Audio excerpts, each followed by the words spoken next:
నమస్తే. ఇన్నాళ్ళు నన్ను సపోర్ట్ చేస్తూ, ఎంకరేజ్ చేస్తూ మీ ప్రేమని నాకు అందిస్తున్న ప్రతి ఒక్కరికి కృతజ్ఞతలు. అలాగే ఈ వీడియో కూడా ఖచ్చితంగా మీకు ఉపయోగపడుతుంది. లైక్, షేర్ అండ్ సబ్స్క్రైబ్ చేసి మీ సపోర్ట్‌ని నాకు అందించండి. అలాగే ఈ వీడియో పట్ల మీకున్న అభిప్రాయాన్ని కామెంట్ సెక్షన్‌లో కామెంట్ చేసి తెలియజేయండి. ఇప్పుడు వీడియోని చూద్దాం. నమస్తే. Welcome to our channel. నేను పద్మిని. ప్రస్తుతం మనతో పాటు ప్రముఖ ఆధ్యాత్మికవేత్త, జ్యోతిష పండితులు సుద్దపల్లి నాగరాజు గారు ఉన్నారు. మాట్లాడదాం. సార్ నమస్తే సార్. నమస్తే అమ్మా. ఈ సకల చరాచర సృష్టిలో భగవంతుడు కొన్ని కోటాను కోట్ల జీవరాశులు ఉన్నాయి. సృష్టిలో అన్ని సృష్టించింది ఆయనే. అయితే కొన్నిటికి కొన్ని వైవిధ్యాన్ని ఆయన ప్రదర్శించారు అని చెప్పొచ్చు. అన్నిటికీ అన్ని మొక్కల గురించి ఒకవేళ మాట్లాడుకుంటే ఖచ్చితంగా విత్తనము, మొక్క, దాని తర్వాత అది పువ్వు పుయ్యటం, పువ్వు నుంచి కాయగా మారటము, అది ఫలంగా అవ్వటం అనేది ఒక జనరల్ అందరికీ తెలిసిందే ప్రాసెస్ ఇదే కదా. కానీ కొన్ని మొక్కలకి మాత్రం పువ్వు అనేది ఉండదు, డైరెక్ట్ గా కాయలే ఉంటాయి. ఆ మొక్కలకి ఎంతో కొంత ప్రాధాన్యత ఎక్కువ ఉంటుందేమో అని అనిపిస్తుంది. ఆ మొక్కలకి పూజాది కార్యక్రమాలు చేసేటటువంటి విధానం కూడా ఉంటుంది. ఎందువలన ఈ మొక్కలకి అంత ఇంపార్టెన్స్ ఉంది? అసలు ఏమిటి ఆ మొక్కలు? ఆ మొక్కల్ని పూజిస్తే వచ్చేటటువంటి లాభాలు ఏమిటి? ప్రేక్షకులు నమస్కారం అండి. ఇక్కడ పువ్వులు పూయకుండా కాయలు కాసేటువంటి చెట్లు మనకి సృష్టిలో చాలా ఉన్నాయి. అందులో ప్రధానంగా మనం తీసుకుంటే అశ్వత్థ వృక్షం అంటే రావి చెట్టు. ఈ రావి చెట్టు పువ్వులు పూయదండి, డైరెక్ట్గా కొమ్మలకి కాయలతోనే మొదలవుతుంది. బుడుపులుగా మొదలై అవి కాయలుగా వస్తాయి. ఆ జాతికి చెందినటువంటిది మర్రి చెట్టు కావచ్చు, అలాగే అతి చెట్టు కావచ్చు. ఈ 3 చెట్లని మనం పూజిస్తాం. ఎందుకంటే ఈ 3 మర్రి చెట్టు పూజిస్తారా సార్ అంటే ఎస్ పూజిస్తారు. చెప్తాను మీకు. ఎందుకంటే ఇప్పుడు అశ్వత్థ వృక్షము అని చెప్తాం కదా, ఈ చెట్టుని మనం ఆకులతో సహా మూలం దగ్గర నుంచి బ్రహ్మ, మధ్యలో విష్ణువు, చివర ఆకుల్లో వచ్చేసి పరమేశ్వరుడు ఉంటాడని మన వాళ్ళు చెప్తూ ఉంటారు.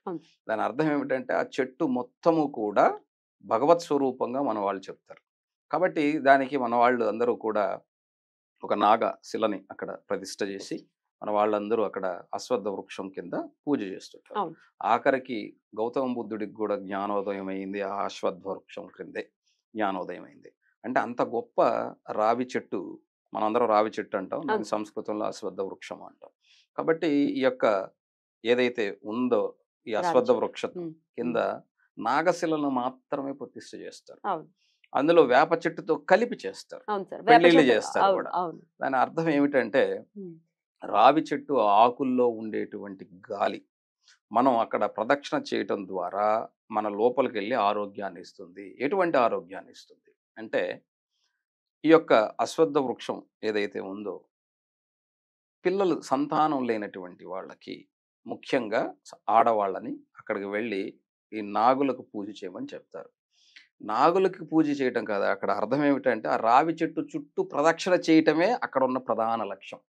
ఎందుకు అంటే ఆ రావి కాయల్లో కానీ అంటే రావి పళ్ళలో మనం కింద పడకుండా కోసుకొని వాటిని ఎండబెట్టి చూర్ణం చేసి ప్రతిరోజు కానీ మనం తీసుకుంటే బ్రహ్మాండంగా తినచ్చు. అది తీసుకోవడం ద్వారా గర్భంలో ఉండేటువంటి ప్రాబ్లమ్స్ క్లీన్ అయ్యి ఎగ్స్ డెవలప్మెంట్ బాగుంటుంది అన్నటువంటి ఉద్దేశంతో మన పూర్వీకులు చెప్పారు. అలాగా మరి నాగ ప్రతిష్ఠలకి ఎందుకు సార్ అక్కడ ఎందుకు చేయాలంటే ఇక్కడ సంతానోత్పత్తి కలగాలి అంటే ఎగ్స్ తో పాటుగా శుక్రకణాలు కూడా ఉండాలి. అందుకని భార్యాభర్తల చేత ఏం చేస్తారంటే వేప ఆకులో ఉండేటువంటి ఔషధ లక్షణాలు, ఆ గాలి పురుషుని యొక్క శుక్రకణాలను వృద్ధి చేస్తే ఈ యొక్క అశ్వత్థ వృక్షం యొక్క గాలి ఆడవాళ్ళ యొక్క గర్భాశయాన్ని శుద్ధి చేస్తుంది అన్నటువంటి ఆయుర్వేదంలో చెప్తారు. కాబట్టి దాని వలన మన వాళ్ళు ఏం చేశారంటే అక్కడ నాగ శిలలను పెట్టి, అవి ఎలా ఉంటాయంటే శుక్రకణాలు ఏ విధంగా సర్పాకృతిలో ఉంటాయో ఆ విధంగా 2 పెనవేసుకున్నటువంటి అక్కడ ఉంచి అక్కడ పాలు పోసి, అంటే అక్కడ పూజ, భక్తి, జ్ఞానంతో పాటుగా నువ్వు కోరుకునేటువంటి మనసు ప్రధానం అని చెప్పాం. మనసు కోరుకునేటువంటి కోరిక బలంగా ఉంటే అది తప్పకుండా నెరవేరాలి అంటే ప్రకృతి సహకారం కావాలి. కాబట్టి ప్రకృతి సహకారం కోసం ఏం చేశారు, అక్కడ రావి చెట్టు, వేప చెట్టుకి రెండింటిని కలిపి ఉంచి ఆ నాగ ప్రతిష్ఠను చేయటం ద్వారా ఇక్కడ 108 ప్రదక్షిణలు చేయడానికి నీకు ఒక 40 నిమిషాల సమయం పడుతుంది. ఈ 40 నిమిషాలతో పాటుగా ఈ పూజా కార్యక్రమాలు, దీపాలు వెలిగించి కొద్దిసేపు నొప్పులు వచ్చి అక్కడ కూర్చుంటాం కాబట్టి ఒక గంట టైం పడుతుంది. ఈ గంట టైంలో నువ్వు తీసుకునే గాలి నీకు ఉపయోగపడుతుంది అన్న ఉద్దేశంతో మైక్రాన్స్ లో మనకి ఆ హెల్త్ కి కావలసినటువంటి ఔషధం మనకు లభిస్తుందన్న ఉద్దేశంతో మన రైట్. పూర్వీకులు ఏం చేశారంటే ఈ రావి చెట్టుని ఒక దేవాలయంలో, ఎందుకంటే అది పెద్దది కాబట్టి అవును సార్. దేవాలయంలో ఉంచితే, అందుకే బెటర్. చెప్తారు మన వాళ్ళు ఇళ్లలో ఇళ్లలో పెట్టుకోరు. ఎందుకంటే ఇంట్లో ఉంటే కింద. కింద వేర్లు పాకుతాయి. అది చూడండి ఎంత స్వార్థం. గుడి కాబట్టి ఎవరిదో, అక్కడ గోడ పగలగొట్టినా పర్వాలేదు, గుడిని ఇల్లు అయితే పగలగొట్టినా మనదే. పర్లేదు, ఇల్లు మనది. ఎంత దుర్మార్గం చూడండి మనిషి ఆలోచన. నీకు మేలు చేసేదాన్ని ఎక్కడైనా ఉంచుకోవచ్చు అన్న ఆలోచన ఉండదు.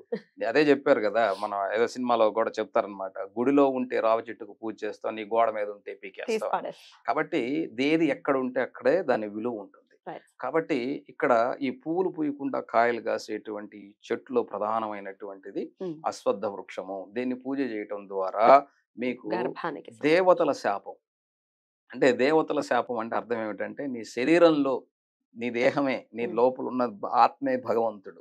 నీ దేహంలో లోపం ఉన్నట్లయితే దాని వలన కలిగే బిడ్డలు కలగనటువంటి వాళ్ళకి ఇలా చేసుకుంటే బాగుంటదన్నటువంటి సదుద్దేశంతో చెప్పబడింది అశ్వత్థ వృక్షాన్ని. రైట్. ఇంకా రెండోది వచ్చేసి ఏమిటంటే మర్రి మర్రి చెట్టు. చెట్టు. చాలా ఇంట్రెస్ట్. ఈ మర్రి చెట్టుని సహజంగా చాలా భయపడతారు. అవును సార్. మర్రి ఆకులు చాలా విశేషమైనటువంటి, మర్రి చిగుళ్ళు కానీ ఆకులు కానీ ఆయుర్వేదంలో చాలా విశేషమైనటువంటివిగా భావిస్తారు. అలాగే మర్రి ఊడలు భయపెడతాయి సార్.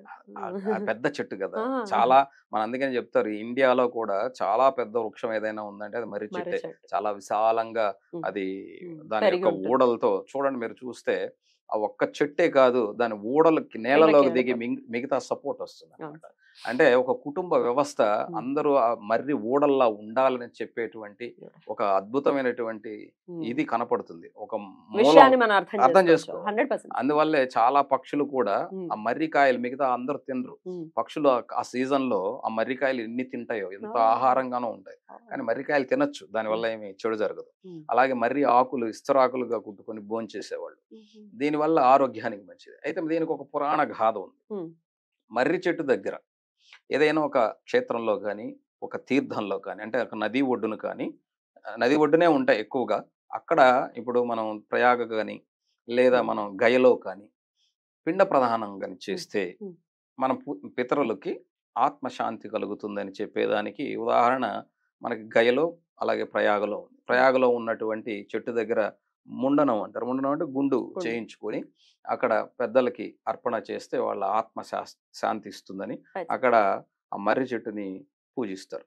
అలాగే గయలో వచ్చేసి సాక్షాత్ సీతామ్మవారు వాళ్ళ మామగారైనటువంటి దశరథ మహారాజు గారికి అక్కడ పిండ ప్రదానం చేశారని వాళ్ళు అక్కడ కథగా చెప్తారు. ఆ యుగంలో ఆడవాళ్ళు చేసేవారు. సంధ్యావందనం కూడా ఉండేది ఆడవాళ్ళకి. ఎందుకంటే అసలు విద్యకు అధిదేవతే స్త్రీ అయినప్పుడు విద్యలు చేయొద్దు, కర్మలు చేయొద్దని ఎవరమ్మా చెప్పింది? అది యొక్క మనకున్నటువంటి పురుషాధిక్య సమాజంలో మార్చేశారు. ఆడవాళ్ళని ఇంటి వరకే పరిమితం చేసినటువంటి పరిస్థితి. కానీ ఈ రోజున అలా కాదు. ఇప్పుడు అందరూ కూడా పిండ ప్రదానాలు చేస్తున్నారు, తలకురులు పెడుతున్నారు. ఎందుకంటే తమ తల్లిదండ్రులకు ఆడబిడ్డలే ఉన్నప్పుడు ఎవరు వచ్చి చేయాలండి? ఇది సమాజంలో ఆడవాళ్ళు చేస్తే ఎందుకు చేయరు? ఎవరు చెప్పారు? ఆత్మకి పురుషుడు స్త్రీ అని లేదు కదమ్మా, ఒక దేహానికే కదా. చనిపోయిన తర్వాత దేహం ఏముంది, ఒట్టి కట్టేది. కాబట్టి ఎవరన్నది ఏంటంటే శ్రద్ధగా చేసేదాన్ని శ్రాద్ధం అంటాం. శ్రద్ధగా చేయాలి నువ్వు, అంటే నీ భక్తి ప్రేమతో చేసేది. కాబట్టి ఇక్కడ ఆడవాళ్ళు చెయ్యొచ్చు, పిండ ప్రదానం చెయ్యొచ్చు అని చెప్పి అక్కడ చెప్తారనమాట. అందుకని మీరు వెళితే గయలో అక్కడ పిండ ప్రదానం చేస్తూ అక్కడ మర్రి చెట్టు దగ్గర కూడా కొన్ని పిండాలని ఉంచుతాం అనమాట. అక్కడ ఈ కథ చెప్తారు.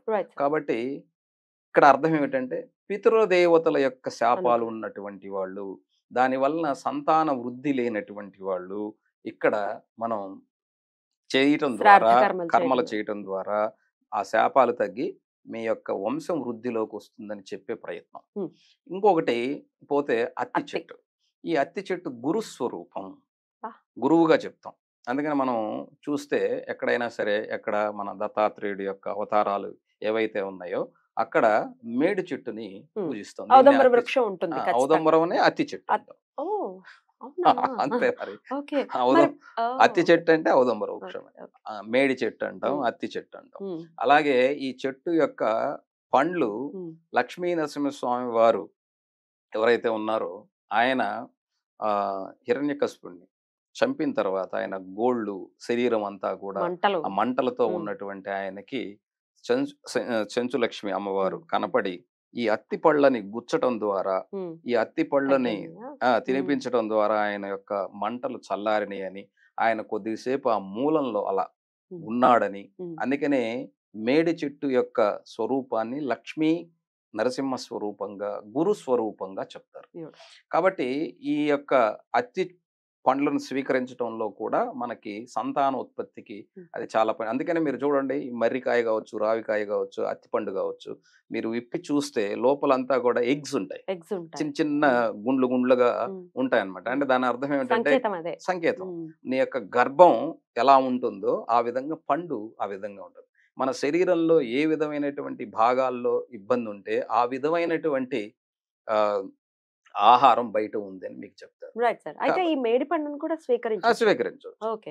ఆరోగ్యానికి చాలా సామెతలు కూడా మంచిది. ఉంటాయి. మేడి పండు విప్పి చూడు చూడ పురుగులుండు. పురుగులు ఉన్నది, కానీ పురుగులుగా చూడాల్సింది లోపల ఇత్తనాలు హా, ఉంటాయి. హా, దాన్ని హా. స్వీకరించడం ద్వారా రైట్. గర్భం ఉమ్, ఇబ్బంది పడేటువంటి వాళ్ళకి, అంటే ఎగ్స్ సరిగ్గా లేనటువంటి వాళ్ళకు ఉంటదని చెప్తారు. రైట్. అది ఎంతవరకు నిజం అన్నది ఆయుర్వేదం డాక్టర్ గారు చెప్పాలి. ఉమ్, మన పూర్వీకులు చెప్పేవాళ్ళు. ఉమ్, ఆ విధంగా గురువు శాపాలు ఉంటాయి ఉమ్, చాలా మందికి. అవును సార్. అంటే వాళ్ళ యొక్క గురువు గారి శాపాలు, చాలా మంది గురువుని తక్కువ చేసి మాట్లాడి ఆ రోజుల్లో గురు శాపం వలన సంతాన వృద్ధికి లేనటువంటి వాళ్ళు ఉమ్, ఎవరైతే ఉన్నారో వీళ్ళు అత్తి చెట్టుని పూజించడం ద్వారా, అత్తి ఉమ్, అనేటువంటి చెట్టుని మనం ఆ పండ్లను ఉమ్, స్వీకరించడం ద్వారా కూడా ఉమ్, మనకి గురు శాపం నుంచి ఉమ్. బయటపడవచ్చు. ఆన్ దిస్ నోట్ సార్, ఉమ్, అత్తి చెట్టు అంటే ఔదంబర వృక్షం నుంచి వచ్చినటువంటి పాదుకల్ని కూడా, ఉమ్, అంటే పాదుకలు చేస్తారు, ఆ. అది కూడా పూజించుకోవచ్చా మరి? ఎందుకంటే అది గురు స్వరూపం గురు కాబట్టి, స్వరూపం కాబట్టి. యా, గురువుని యా. స్వరూపం ఎలా చూస్తామంటమ్మా, ఉమ్, ఇప్పుడు మనం దక్షిణామూర్తి రూపంలో చూస్తాం. గురువుని గారిని ఎక్కడ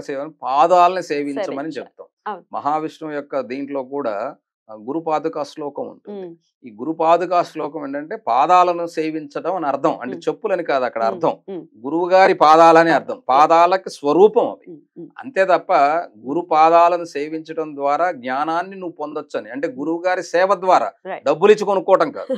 ఈ రోజున మనం చదువు కొంటున్నాం, కొనట్లేదు, చదువుకోవట్లేదు. కోట్లేదు, కొంటున్నాం, చదువు డబ్బులు ఇచ్చి కొనుక్కుంటున్నాం. రైట్. కాబట్టి గురువుకి ఎప్పుడూ కూడా సేవ చేసి నువ్వు జ్ఞానాన్ని పొందు అని చెప్తారు. అందుకనే మన ఉపనిషత్ కథల్లో కూడా జాబాలిపుత్రుడు సత్యకాముడు గురువు గారి సేవ చేసి, ఆయన గురువుగారు ఒక మాట చెప్తారనమాట, నువ్వు ఈ 100 ఆవులను తీసుకెళ్లి అడవిలో 1000 ఆవులు చేసుకొని రా అంటాడు. బా. 100 ఆవులు తీసుకెళ్తే అడవిలో ఈ ఆవులు ఎలా 1000 అవుతాయి? ఆవులు ఎలా అవుతాయి అనే ప్రశ్నించాలి ఆయన. హా, హా. అలాగే గురువుగారిని తీసుకెళ్ళాడు.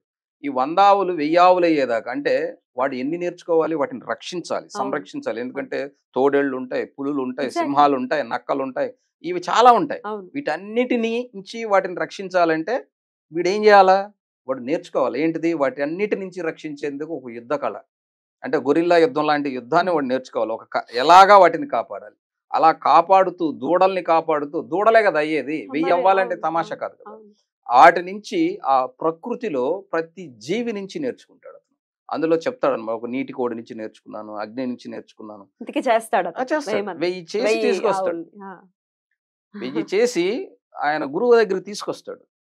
Beautiful. కాబట్టి దాని అర్థం ఏమిటంటే నువ్వు నేర్చుకో. ఉమ్, గురువు సేవ చేస్తే, ఒక మాట ద్వారా గురువు జ్ఞానాన్ని మనం పొందాలంటే ఒక మాట చెప్తే ఆ మాట వెనక పరమార్థాన్ని తెలుసుకోవటం కోసం మనకి ఉపనిషత్ కథలు ఉపయోగపడతాయి. అందుకే మన వాళ్ళు కాకపోతే ఏంటంటే ఇప్పుడు ఈ రోజున అవన్నీ కూడా పుక్కిట పురాణాలు, లేకపోతే ఇంకోటి అని చెప్పి వదిలేస్తున్నారు. Right. ఒకటి గురువు దగ్గర నేర్చుకోవాల్సిందంటే సేవ ద్వారా, అలాగే రెస్పెక్ట్ ద్వారా. ఈ రోజున మనం సేవ పక్కన పెడితే గురువుని గౌరవమే లేదు. గౌరవమే లేదు. అవును. కాబట్టి గురువుని గౌరవించడం ద్వారా కూడా మనం చాలా ఆయన అనుగ్రహాన్ని, ఆయన జ్ఞానాన్ని మనం పొందొచ్చు. గురువుని ఎప్పుడూ కూడా నువ్వు బహుమతులతోనో లేకపోతే ఇంకో దానితోనో ఆయన తృప్తి పెట్టలేవు. అవును. ఆయనకి కావాల్సింది ఏమిటంటే ఒక రెస్పెక్ట్. అవును. ఆయన చెప్పినటువంటి విద్యని మనం నేర్చుకొని ఆ విద్యకి భంగం కలగకుండా బ్రతికితే నువ్వు గురువుని గౌరవించినట్టే. Correct. అదొక్కటే గురువు కోరుకునేది. Right. కాబట్టి So, గురు ఈ మూడు పాదుకలని వృక్షం. మనం పూజించుకోవడం ద్వారా కూడా ఉమ్, మనకి ఆ ఉమ్, రెస్పెక్ట్ చేయటం ద్వారా ఉమ్. మనకు ఆ శాపం తొలగుతుందని మన వాళ్ళు Right. చెప్తారు. ఈ 3 వృక్షాలని కూడా ప్రత్యేకించి గౌరవించటం గాని పూజించడానికి గల కారణాలు ఇవే. పూజ అద్భుతం అంటే సార్. గౌరవం. గౌరవం డెఫినెట్లీ.